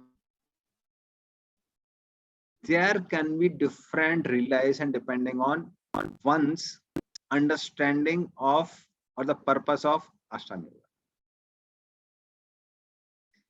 This demarks a big difference. So I'll explain about it, then I'll talk about a further chart.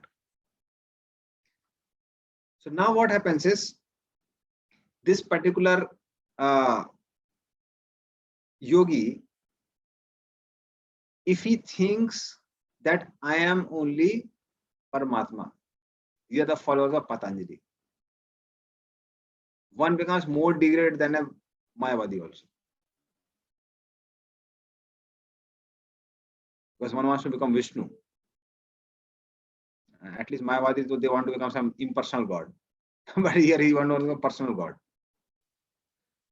So then one becomes degraded. So such a person, generally Lord hands over him to Mayavadevi for repeated birth and death. Again, one will get a material body. Somebody who thinks, although this Paramatma form is very good, but it is not my destination. My destination is Brahman. He does the painful work of withdrawing his consciousness away from Paramatma, and he tries to realize the Brahman. That means you are giving away superior bliss to realize an inferior bliss. Then such a person, how we will enter in Brahman realization or get enter in Brahman, we will explain later on. I just tell the destination on. So such a person will get Brahman realization. The second one. Now, third realization will be a realization of a person who is called Yoga Mr. Bhakta. More elaborately about him will be taught in chapter number 8. So he wants to make a relationship with the Lord. And generally, these people, they want to have relation with the Lord more on a Santaras platform. So they become attracted to this Paramatma and say, oh, it is such a bliss to be with this personality, Paramatma. Why shouldn't I have eternal relationship with this man only, this personality only, Paramatma? So then he doesn't withdraw his consciousness away from Paramatma. He's a fortunate one. He would be called a Yoga Mr. Bhakta. Because his goal is to get Paramatma. And what is the result? He gets Paramatma. But more on a Santaras platform generally. So that's why the trees and the birds of Vaikuntha, they are considered great yogis. Why? Because the goal of their life is to get Paramatma, or they become very much enamored by the magnanimity of Paramatma. Paramatma is so great. So what can I do for him? But at the same time, he's so great. I just want to be absorbed in him. So then these people, they get Santarasa. And if it is only Paramatma, then they may even go to the three Vishnus: Garbhodaksha Vishnu, Sirodaksha Vishnu, Karmadaksha Vishnu. See, why I am discriminating here is because knowledge of Paramatma means they have the knowledge of how Lord creates, maintains, and destroys this world. This is the function of three Vishnus. But having of the knowledge how Lord reciprocates with other living entities is there in Vaikuntha. How he reciprocates with his devotees.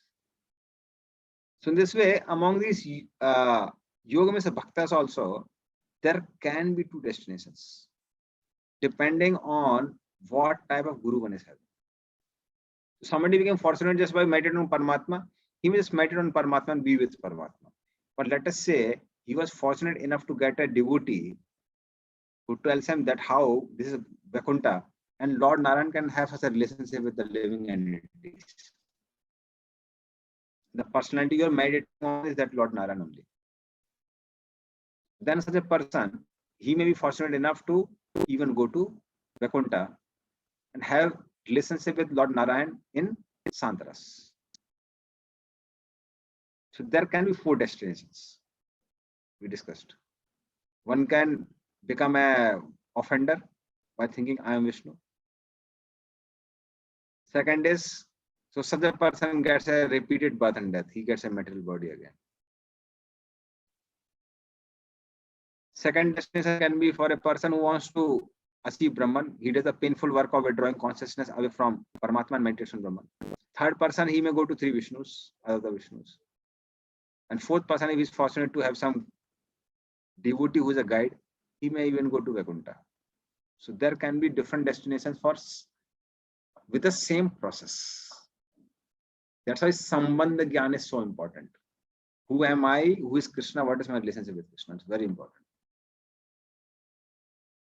So you see in all these four people, all these four different people, they have different Sambandha Gyan. Who they are. First one thinks I am only God. Second one is who thinks God is impersonal Brahman and I am supposed to merge in him. I am his part, but I want to become merge in him.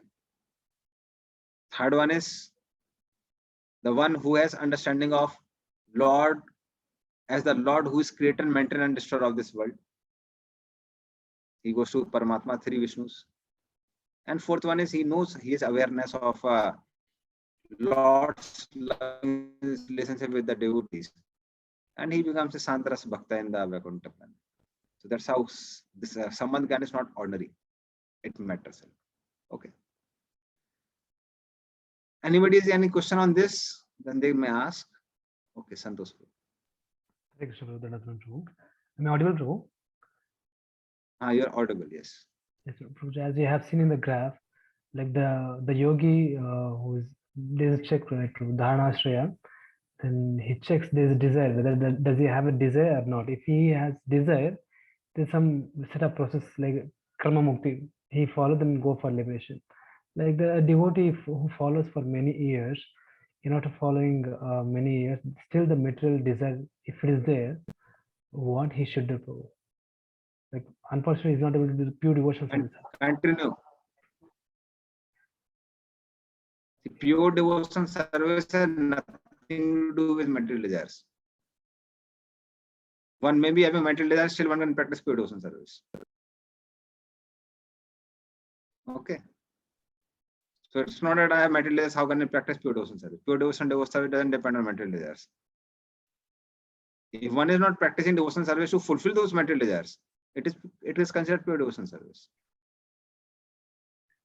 Okay. Anna Abhilasita Sunyam. One is not practicing for fulfilling of material desires. If one is praying, my dear Lord, please remove these material desires. I don't want these material desires. That means his practice is pure devotion service. Okay. Thank you. Okay. If there are no question, again we'll go to the chat and tell you the final destination. Okay, now there are questions. Narasimha bro.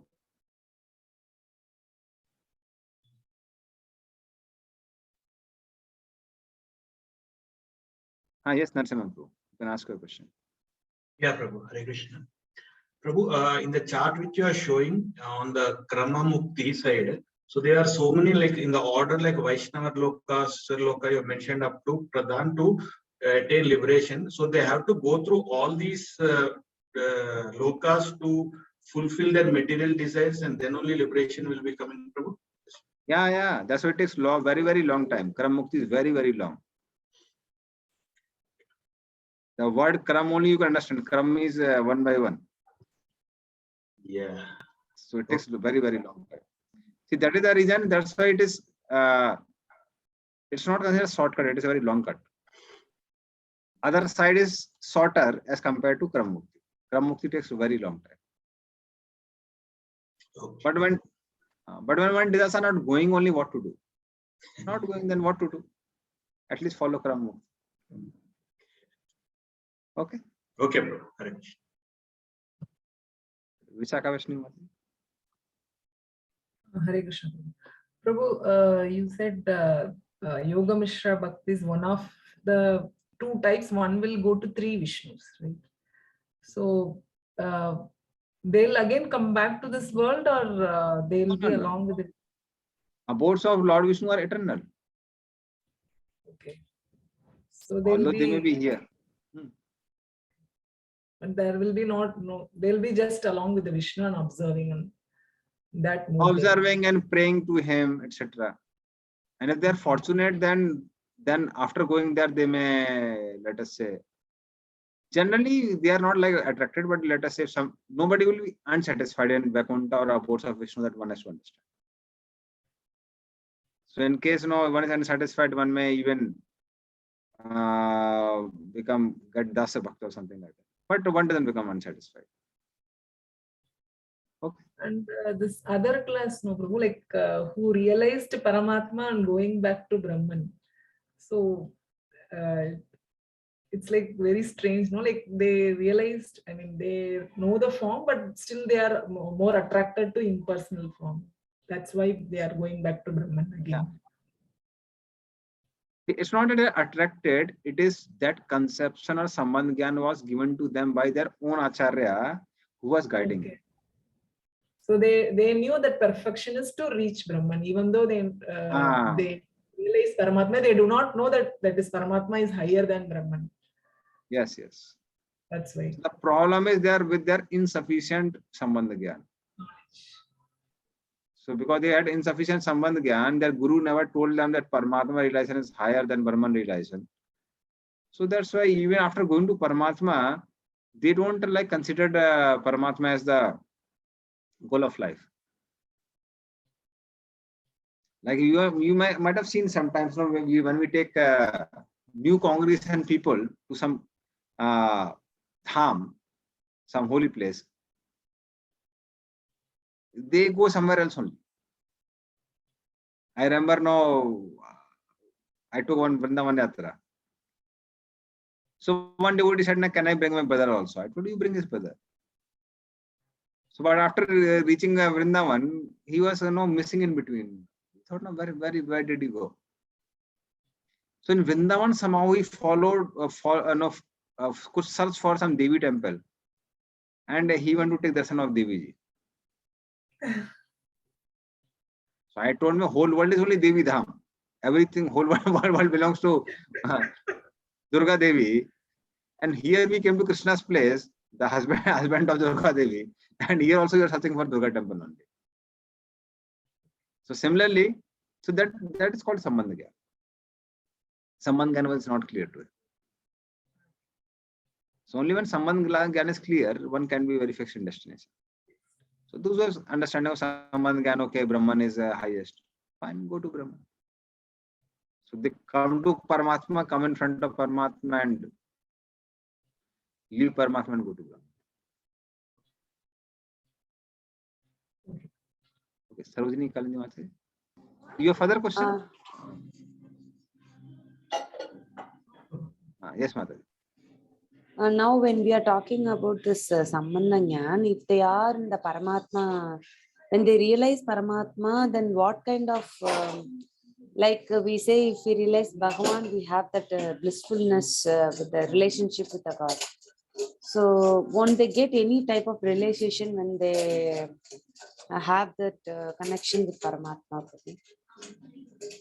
They don't get that knowledge, but they don't want that knowledge. Main thing is, are you now? If they're fortunate, they can challenge their conception. That's what I'm saying. In case they're fortunate, they will challenge their conception. Oh, I used to think no Brahman is highest, but no, Brahman has no form, doesn't seem so blissful.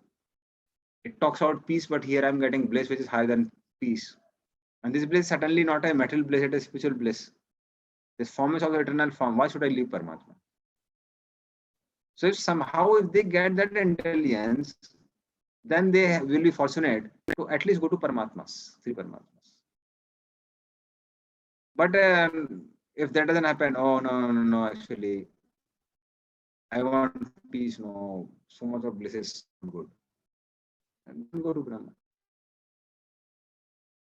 So opportunity is there. But are you availing that opportunity is the main thing. Like for this person, I was just quoting, he had an opportunity to go to different Krishna temples. But rather than going to Krishna temple, even after coming to Vrindavan, he is going to Devi temple only.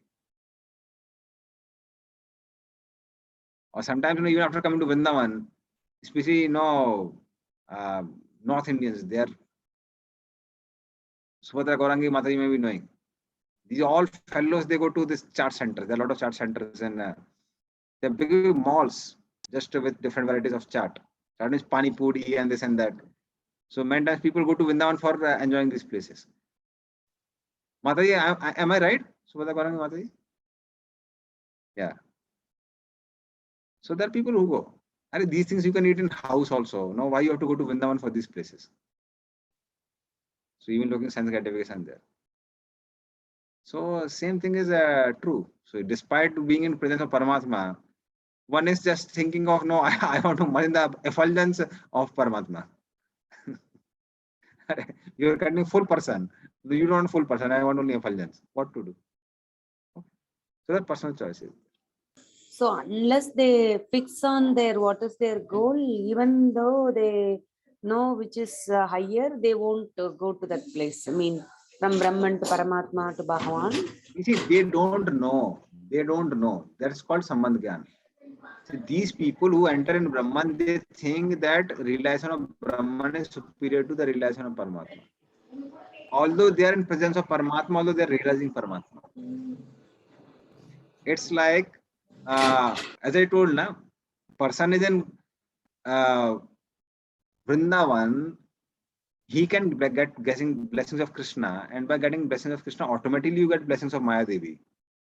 who's servant of Krishna.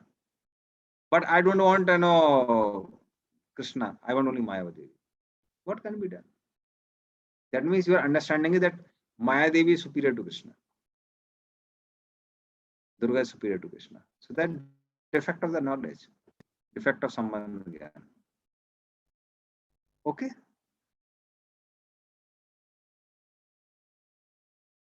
Am I audible? Yes. Yes.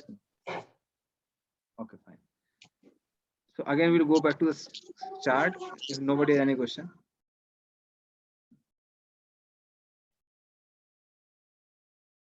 Okay. So now what this happens is, now this person gets Brahman realization. Brahman realization is basically realizing I am not body, I am soul. And also realizing the all pervading effulgence of the Lord. So Sarva Khalo Idam Brahman. This Brahman is everywhere. Effulgence of the Lord is everywhere.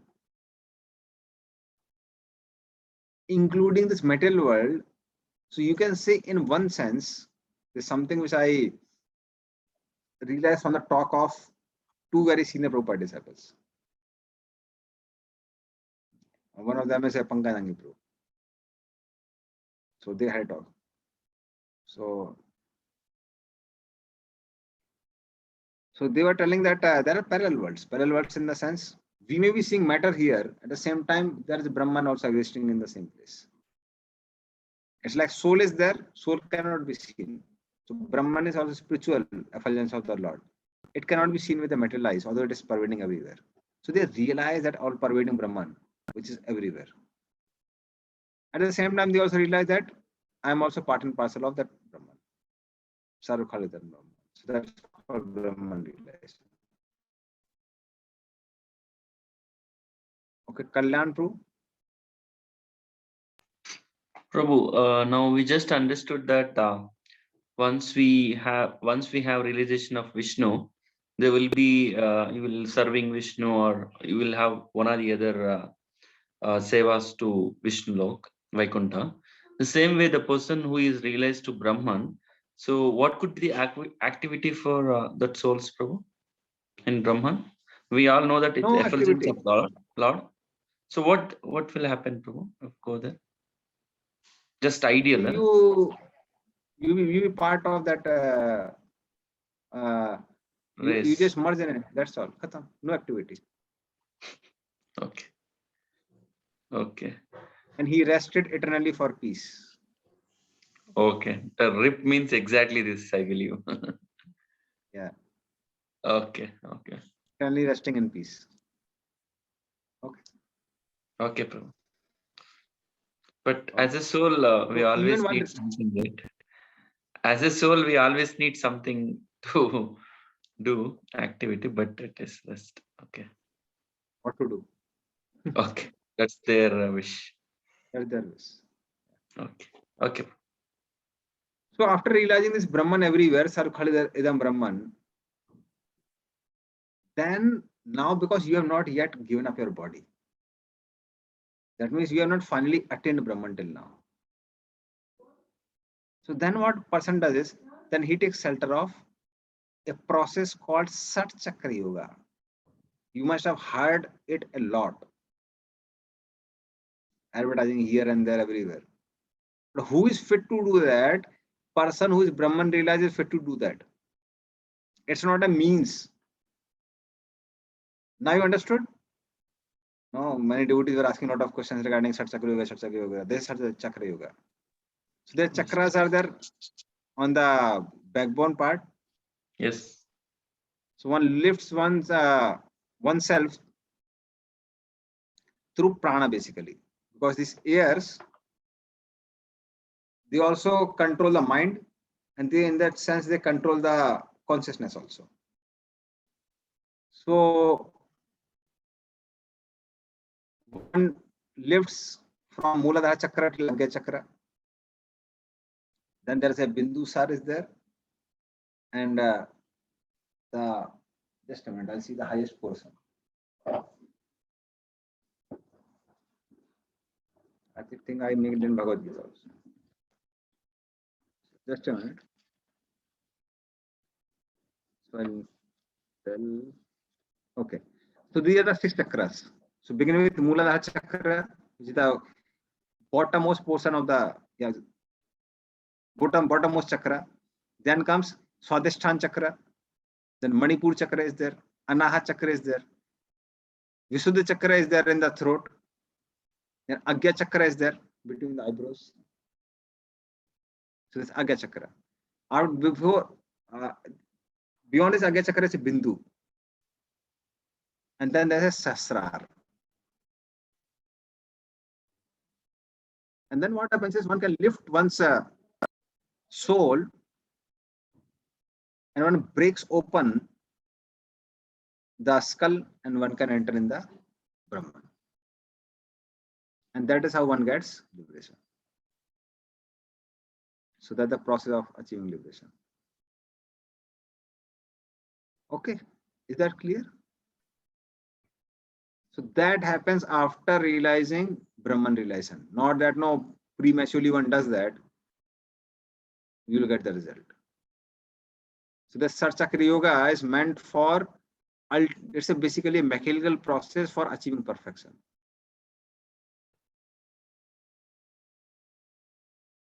Otherwise, so. Sorry, in that way he reached Brahman, Prabhu.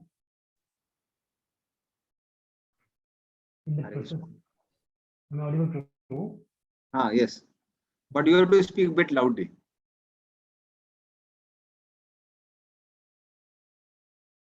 Now is it fine, Prabhu? Now that's audible. Yes. Yeah, Prabhuji. Prabhuji, as I said, the process like when he leaves the body, this body from this part, will he reach to Brahman or how, Prabhuji? Because what happens is this pranavayu, it acts like a propeller, and it takes you to a high destination. So this is basically Sarchakra Yoga. Now there may be people who may be even attracted to the Swargaloka and other places. They can also take the shelter of Sarchakra Yoga, but then they will go to Swargaloka. They will not get Brahman realization. So Sarchakra Yoga is more of a mechanical process. But the problem is for those who have material desires, it can become very dangerous also. It's like you're going and no, suddenly, hopefully one doesn't become attracted to some hellish planet. Oh, this fellow is crying from here like anything. Let me go and see what is happening to this person. You will go there also. So very dangerous. So that's why those who are free from material desire, those who have achieved Brahman realization, they utilize it, they can utilize it properly for going to getting Brahman realization. So it's more of a mechanical process. Okay. Thank you, Prabhu. So you must have seen the photograph in our Bhagavad Gita, and I think Bhagavad Gita also is there, no? Yes, Prabhu. Yes, Prabhu. Yeah. So it acts more like a propeller. Pranavayu acts more like a propeller to take you there. Okay, Visakha, Vaishnavi Mataji. Hare Krishna. So people who reached Brahman realization, they also have a chance to fall down, no, Prabhu, to come back to this material world again. Okay. If they are not satisfied, they will come back. They will come. Okay. If they're satisfied there, then fine. But if they are not satisfied, they'll come back. But can't they go upwards, Prabhu? The way they come back, not they wanted 2 weeks. If they are fortunate and they desire to go up, then they can go up. So I think I read in or Bharat Bhaktamrit somewhere. The Lord Seva sometimes does Sankirtan there, and some souls are fortunate to be attracted and then they can go. So that possibility is there to go up also, provided one has some shelter, some information. See, unless until one has the information of a higher place, how will one desire to go there? That is the main thing. See, unless until one has knowledge of certain thing, one not desire those things only. So that desire is required. The information is required. So that's why one needs devotees. Without devotees, one will not develop that desire. Okay. Okay, Narasimha bro. Hare Krishna Prabhu. So to attain this Brahman realization itself, it is so complicated. And after that, to attain Brahman, again the Shat Chakra has to be done.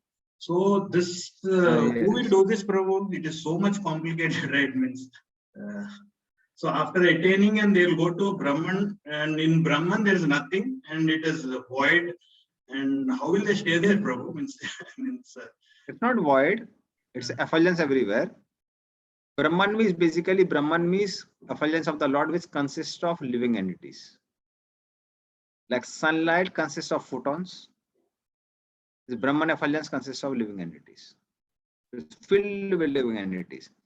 But because effulgence is there and living entities are everywhere.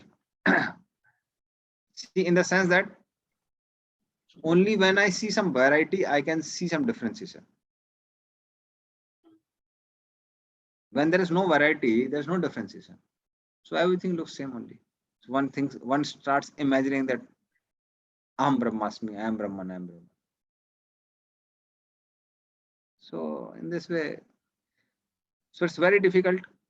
And that is the reason you have a choice, either chant Hare Krishna, go to Goloka, or not, take this whole tedious process of Ashtanga Yoga. Okay. Okay, Prabhu. So our purpose of explaining it is to help you understand that how bhakti is such an easy process. Okay. So Okay. if you understood that, and purpose is solved.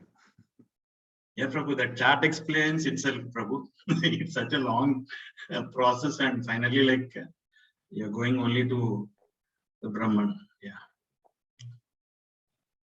We may be saying only Brahman, but for them it's big thing because you have worked so hard. Okay. So it's we have to understand that is called mercy. This is really mercy, that just by simply by chanting and dancing and feasting and having such a joyful path. Oh, one goes to Golok Vrindavan. So it's really causeless mercy of Supreme Lord coming through our acharyas. Yeah, Prabhu. Prabhu, recently I had interaction with another spiritual person. He told her Brahman is the highest one. Then I said, okay, Hare Krishna. I said, I moved. I tried to explain him, but he's not in the position to understand. Then I just give it up. You want to follow the chart. You don't want to follow the chart. Yes. You became discouraged by seeing the chart. He became enthusiastic by seeing the chart. And he's quoting me the example. If you are in a college of 5th class, you wanted to stay there, you don't want to go to 10th class, like that he was saying. Then I understand this example not holds very good here. Then I said, okay, you carry on, I said. I also quoted the example of this Bhagavatam sloka, Brahmeti, Paramatmeti, Bhagavaneti. He still is not in the position to understand. First of all, they don't know concept. You should have told him, I'm going to become CEO of company simply by studying in 5th class. Why should I waste my time and study till 10th class? Correct. This explain. Yeah. So our process is very easy. Just by that we are getting perfection. Yes. Okay. So it's already 9 o'clock. We'll end here. And we'll resume the next concept, the concept of mind. Again, very interesting to devotees in our next class. So we'll end here. Srimad Bhagavad Gita ki Jai. Shilpa Pad. Jai. Thank you.